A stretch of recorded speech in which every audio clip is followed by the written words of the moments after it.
కానీ మనకి ఏ ప్రాబ్లము? కోపమా, గర్వమా, అసూయ, బూతుమాటలా, ధనాపేక్షణ, స్వార్థమా? ఆహ్వానించాలనుకున్నారు అందరూ. ఓకే, మరి ఆహ్వానిస్తే వచ్చేస్తాడా ఏంది? వస్తే ఎప్పుడు బస చేస్తాడు? బస చేయాలంటే ఏమి? ఎన్ని త్యాగాలు చేయాలో ఒకసారి ఆలోచించండి.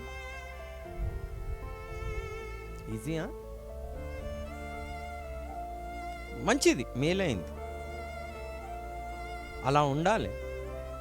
కానీ మనం ఆలోచిస్తున్నామా, లేకుంటే క్యాజువల్గా ఉంటున్నామా?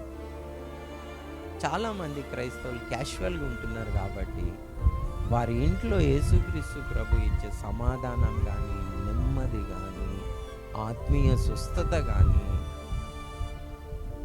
అలాంటివి చూడట్లేదు. నో.